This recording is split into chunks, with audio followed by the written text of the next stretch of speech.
is the network image here inside of our food component. We need to just go ahead and re-import the component, because initially we have our component here. We need to remove it. After removing, we need to re-import. Okay. After re-importing, we just save. If we save and we click, then we have our component. But that's not all that we need to do. We need to make sure that our image is displaying. Okay. So here, if we take a look at our network image, we are taking in the data, not as source, but as data. So we need to change from source to data,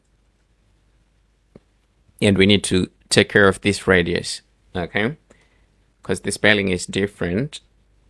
Okay, so that's going to be our component. So this component is appealing as compared to the one that we created before. So what we can do, we're going to use the same component for our other page. So if we click here, then we're coming back here, and here we need to hook the same component here.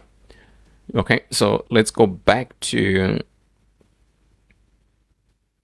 that's our screen's restaurant, and we're going to go to menu. So instead of displaying this food, we're going to go ahead and display the category food component. Okay, we're passing the same item, and here we're supposed to have on press.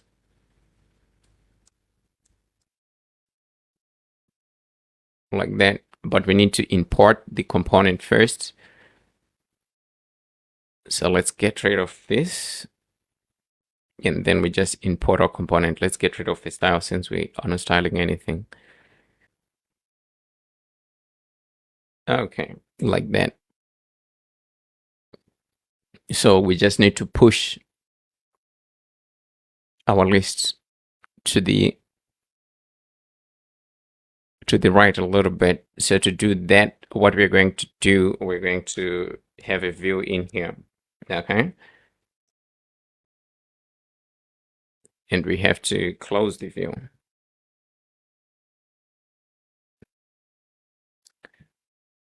Let's cut the component. We put it in here.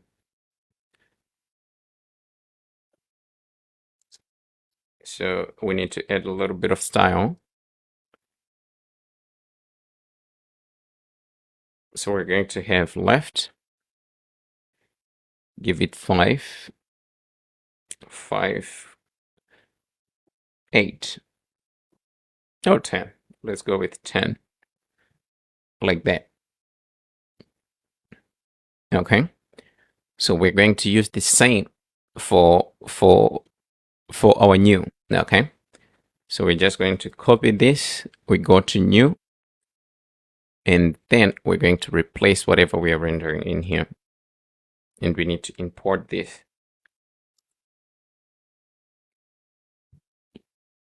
So if we visit this, that's what we can see. Okay. So we're done with our changes. So now the thing is, we just need to hook up the data so that we can render the correct data. We need to integrate with our REST API. Okay.